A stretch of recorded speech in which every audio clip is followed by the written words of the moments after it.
Então, boa noite a todos, boa noite novamente. O meu nome é Eliane e o tema que a gente vai tratar hoje é a dor como meio de redirecionar a vida. Então, a palavra dor, ela vem do latim, de dolores, que significa um desconforto físico, ou então um tormento, ou uma inquietação. A gente pode sentir dor de diversas ordens ou diversas formas. Podemos sentir dores físicas, né, que chamamos de dores físicas, ou então dores emocionais, ou aquilo que nós chamamos de dor psíquica, ou até mesmo uma dor chamada dor social. E o que significa isso, né? O sofrimento, ele é um instrumento, uma forma de aprendizado, né?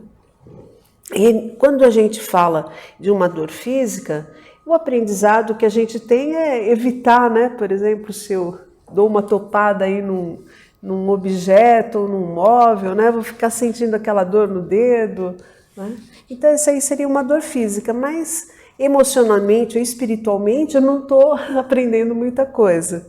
Quando a gente fala de dores emocionais, a gente ainda está numa escala pequena, né? Porque são aqueles sentimentos que a gente tem de mágoa, de decepção, e normalmente nós atribuímos a outras pessoas. A gente fala, aquele fulano me magoou, aquela pessoa me decepcionou, né? Então a gente joga, vamos dizer assim, entre aspas, a culpa para o outro, né? A gente deposita todas as nossas esperanças, ou a gente acha que a pessoa tem que atender às nossas expectativas naquele momento, naquela situação, e quando isso não acontece, né, a gente tem aquilo que chamamos de uma dor emocional.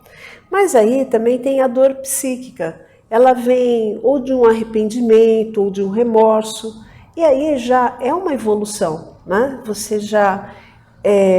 quando você sente um arrependimento, um remorso, ou sente que poderia ter feito alguma coisa de maneira diferente, né, você já está tendo uma evolução, porque você está, né, trabalhando ali a sua consciência. Tá? Mas quando você fala de uma dor social, então é alguma coisa muito mais elevada. Seria assim, uma dor ligada à compaixão pelo próximo. Tá? Então, a gente só, né, sente a compaixão, sente que pode fazer, que pode auxiliar, já é uma evolução maior, né, do nosso espírito, né, que está mostrando, né, o que está entendendo que pode evoluir, que pode auxiliar também. É como se fosse uma escada, né? Então a gente vai indo desde a matéria até que chega no social, tá? Bom, Jesus, ao proferir a seguinte frase, bem-aventurados os aflitos, porque serão consolados, ele nos remete a um questionamento. Ele quer dizer assim, olha, que a gente pode entender que a aflição é uma dor, e essa dor é advinda por um excesso de preocupação, que causa uma angústia, que provoca uma ansiedade, e essa causa nos faz ter pressa, né, para a gente obter resultados. Então, por exemplo, eu tenho uma preocupação, passo a ter uma aflição com aquela preocupação, aí passo por uma angústia e uma ansiedade. Quando é ansiedade, a gente está querendo sempre estar à frente dos acontecimentos. Então, a gente tem que entender que existe o nosso tempo e o tempo de Deus. Não é quando a gente quer, é quando as coisas começam, né, a acontecer. Tá? Bom, e como redirecionar essa dor para a nossa vida? Um dos princípios da doutrina espírita é a reencarnação. Então ela é necessária para a evolução humana, pois uma só existência corpórea é insuficiente para que a gente possa adquirir todo o bem necessário, né? E também eliminar todo aquele mal, né, que a gente traz conosco. Então a gente precisa, né, realmente de diversas encarnações, né, de reencarnações, para que possamos nos aprimorar, para que possamos entender, inclusive, como redirecionar, né, essa dor para a nossa vida. Tá? Lá no livro que o Kardec escreveu, O Céu e o Inferno, ele descreve assim, que o espírito deve ficar, assim, ele faz um questionamento, será que o espírito deve ficar eternamente na ignorância e na barbárie, privado dos gozos que só o desenvolvimento das faculdades pode proporcionar-lhe, né? Então, será que isso é correto? É com a reencarnação que a gente vai entendendo que esse progresso vai ocorrendo. Então, o simples bom senso, ele já vai repelir tal suposição, né? Que seria não somente a negação da justiça e da bondade divinas, então, né, que são os nossos questionamentos, por que com algumas pessoas parece que as coisas acontecem tudo certinho, tudo redondinho, né? E com a gente parece que não acontece tão bem assim. O que será que acontece? O que será que causa isso, né? Então, assim, quando a gente entende que a reencarnação, ela é a justiça e a bondade divina e a própria lei evolutiva e progressista da natureza. Então, mas Deus, como Ele é soberanamente justo e bom, Ele concede aos espíritos ou ao espírito tantas encarnações quanto forem necessárias para que a gente possa, né, atingir o nosso objetivo, que é a perfeição. Então, no passado, a humanidade aceitava algumas atitudes que hoje a gente considera abomináveis, a gente não aceita mais, né? Por exemplo, pessoas que disputavam, né, quem era o mais forte, quem era o mais poderoso, tá? E hoje a gente já elimina essa situação. Até me lembrei aí que outro dia teve uma situação de um motoqueiro com um motorista, né, em Campinas, e eles começaram um agredir o outro, e depois o outro começou a perseguir aquela pessoa, né, e quase que ele comete um homicídio em função de um desentendimento de trânsito, né? Então, hoje a gente já não aceita que as pessoas façam isso, né? Quer dizer, alguém ali tinha que, né, estar numa condição, ou tinha que realmente saber assim, o que é correto ser feito. Será que é correto, né, eu querer matar o outro porque houve uma discussão num trânsito, né? E é isso que a gente começa a achar que não a gente já não aceita mais esse tipo de situação. Mas também a gente pode ver que existem assim,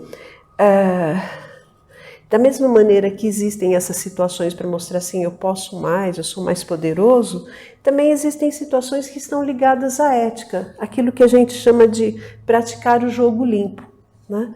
Então, normalmente isso acontece bastante em competições esportivas, né? Quando, por exemplo, num jogo de futebol, quando um time joga a bola para fora do campo para que seja atendido um jogador do outro time e depois eles retribuem, né? Isso é uma coisa assim que, inclusive, a torcida acaba aplaudindo o gesto, né?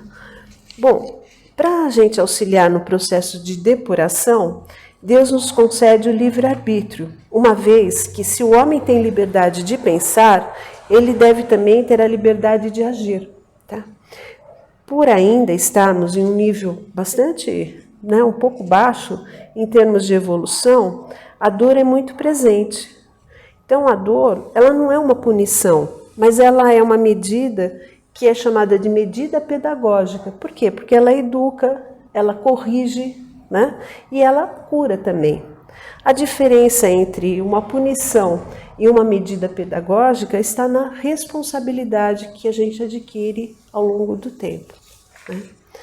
Bom, ao longo dos anos e ao longo das encarnações também, tá? Então, nós podemos então afirmar que o ser humano, ele é um árbitro do seu destino e que cada escolha, independente das suas modificações, das suas motivações, das suas justificativas, elas acionam a lei da causa e efeito em qualquer plano de vida que se situe, seja o físico ou o espiritual, né? Então a gente, né, pode utilizar o livre-arbítrio em qualquer uma das situações. Então Deus nunca vai decepcionar ninguém, porque Ele nem desampara a quem nele confia. E a vontade dele é sempre perfeita, Por isso que muitas vezes a gente acaba não entendendo, né? A gente fala, puxa, mas né, eu pedi tanto que as coisas ocorressem de uma maneira e elas acabam ocorrendo de outra, né? Mas o que acontece? Ele sabe aquilo que é o melhor para nós, né? O que a gente deve fazer nessa situação? É ter a fé, que exige um compromisso com a mudança que se inicia com um arrependimento sincero e com as mudanças relevantes necessárias para redirecionar a nossa vida. E quando a gente fala na fé, a gente fala na fé raciocinada, na fé que está ligada à fidelidade, à confiança. Então, sempre sabendo esperar qual é o tempo de Deus, tá? Mas a gente também não pode esquecer que tem sempre que ter um movimento da nossa parte. Tá? Não é assim, esperar que, né, que Deus realize. E a nossa parte? O que a gente está fazendo? Né? Como é que a gente está buscando essa evolução? Tá? Então, o homem deve exigir ou deve agir para sair dessas situações resignando-se, sem sentimento de revolta ou não se sentindo vítima daquilo que ocorre com ele. Quer dizer assim, o que eu posso fazer dessa situação? Né? Ou quais os recursos que eu tenho para mudar essa situação? Não, né, me vitimando, né, me achando a pessoa mais, né, triste do mundo, né, aquele que ninguém olha para ele. A dor e o sofrimento, elas são consequências naturais na evolução do espírito, como se fossem fatores necessários para o despertar da consciência. Então, nos impulsiona a refletir. Quando você está trabalhando nesse sentido, você está indo bem. Olha, o que eu preciso aprender com isso? Por que isso está acontecendo comigo? Qual a lição que eu estou aprendendo aí? Né? E qual o significado dessa aflição na minha vida? Tá? Então, é diferente de dizer, por que isso acontece comigo? Né? É bastante diferente, quer dizer, eu vou questionar porque eu vou buscar respostas e vou ter ações aí em cima. As adversidades, elas têm sempre uma causa justa e devemos buscar a mensagem embutida nas situações da nossa existência, concentrando-nos na dor que sofremos. Quando a gente se concentra na dor, nós sofremos, e quando a gente se concentra na lição, nós evoluímos, tá? Então, de acordo com o Espiritismo, o livre-arbítrio é uma das propriedades fundamentais do espírito. Ele consiste na liberdade de fazer ou não alguma coisa, de seguir um determinado caminho ou evitá-lo.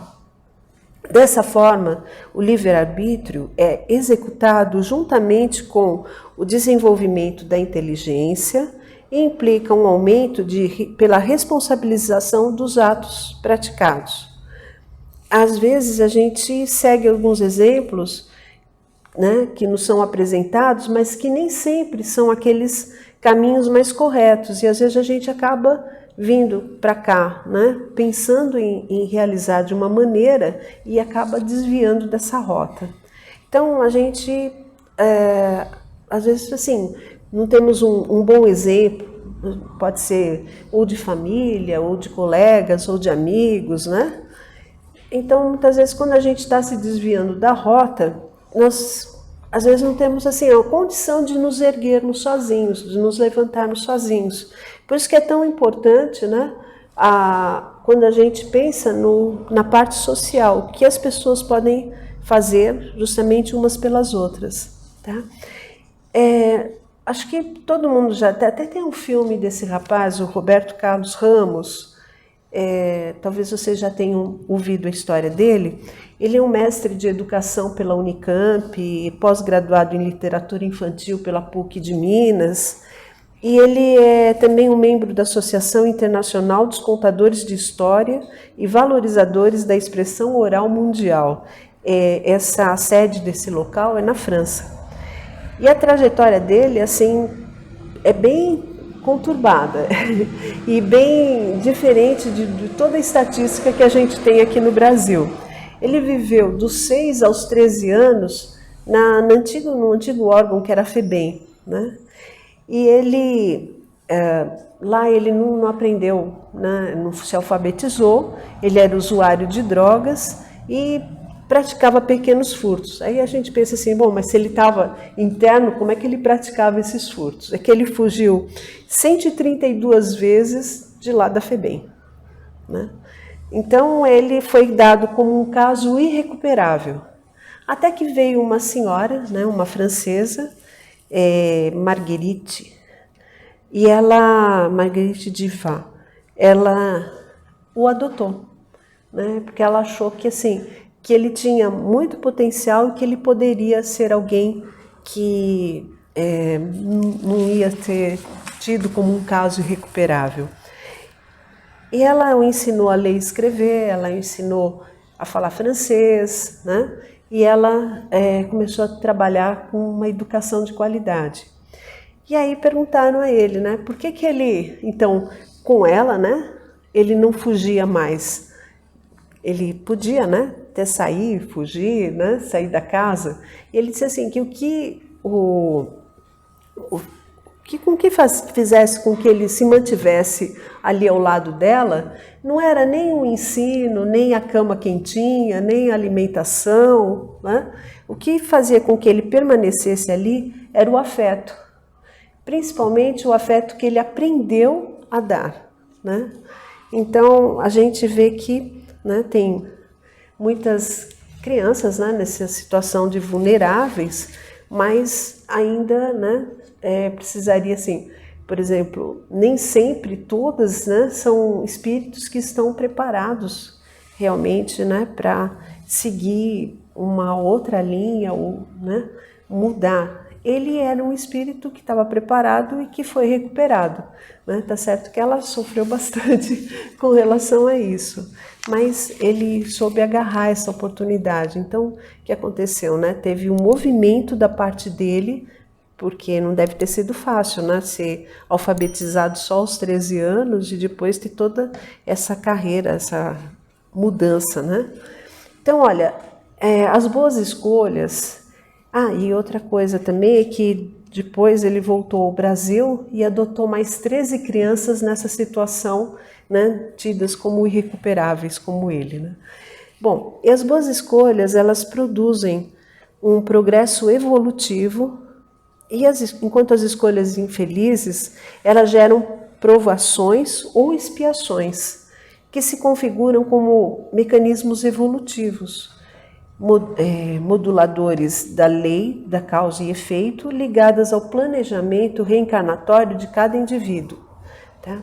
O Evangelho, segundo o Espiritismo, ele nos ensina a ver as duas causas principais para as aflições, as anteriores e as atuais. Essas se referem aos atos equivocados praticados em vidas passadas, quando prejudicamos o próximo, ou por conta do nosso orgulho, do nosso egoísmo, pela vaidade, pelo poder. Por conta disso, é previsto que o nosso planejamento nós passarmos a vida atual por provas e expiações, né? Em consequência das atitudes erradas e também como uma oportunidade de resgate, reparando pela dor depuradora e aprendendo o amor. Então, para melhor compreensão do assunto, o Emmanuel, ele especifica também a diferença entre a provação e a expiação. A provação é como se fosse uma luta, né?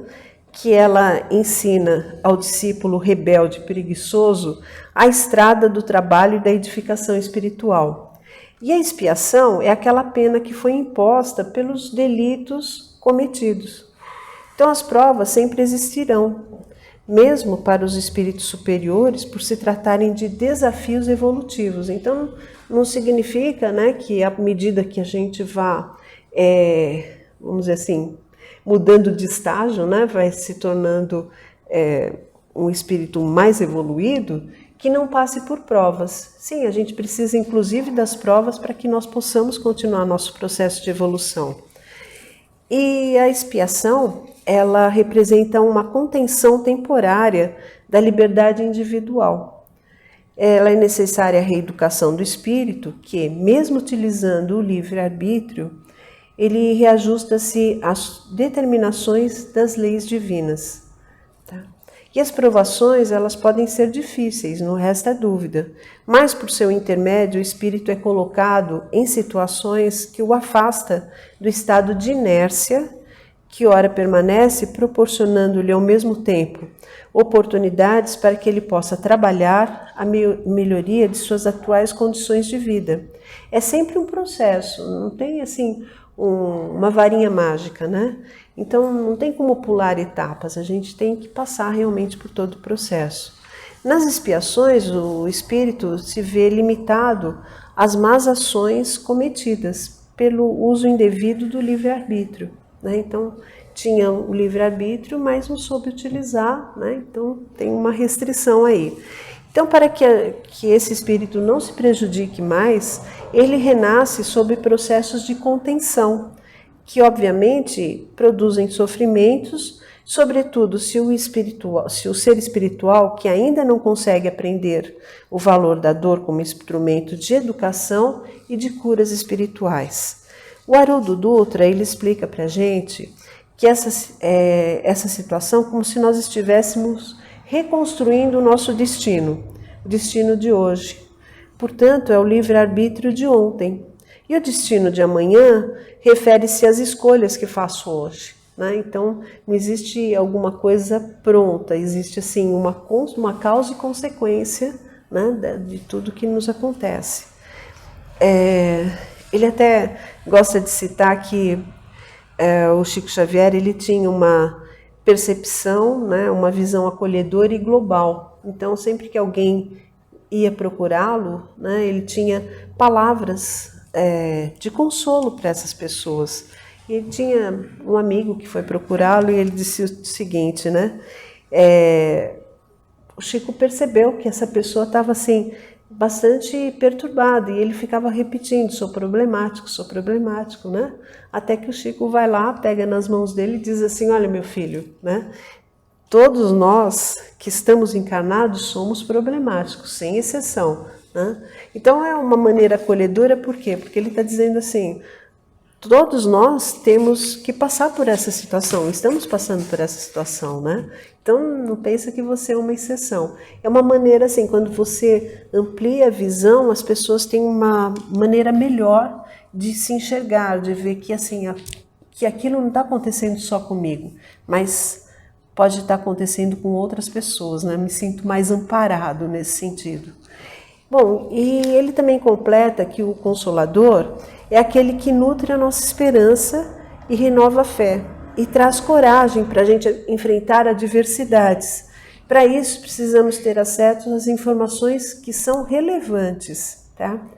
Então, eu gosto de fazer uma comparação, quando a gente fala de causa e efeito, né, eu sempre penso assim, quando uma pessoa está num estado febril, né, quando tem uma febre, ela vai tratar a febre ou ela vai mais fundo procurar qual é a causa daquela febre, né? Então, muitas vezes, ela pode estar relacionada a uma inflamação, uma infecção, né? Mas se você ficar só tomando analgésico para reduzir a febre, logo ela vai aparecer novamente. E isso é o que acontece conosco, quando a gente começa a trabalhar só em cima do efeito e não vai buscar a raiz, a causa do que está acontecendo, a gente parece que fica num círculo vicioso, né? Aconteceu isso comigo, não foi bom, né? Aí, novamente, depois de um tempo, volta a acontecer, né? Então, por isso que a gente precisa trabalhar sempre em cima da causa, sempre procurar, né, redirecionar a nossa vida, entender por que a dor está acontecendo, por que o sofrimento está acontecendo conosco.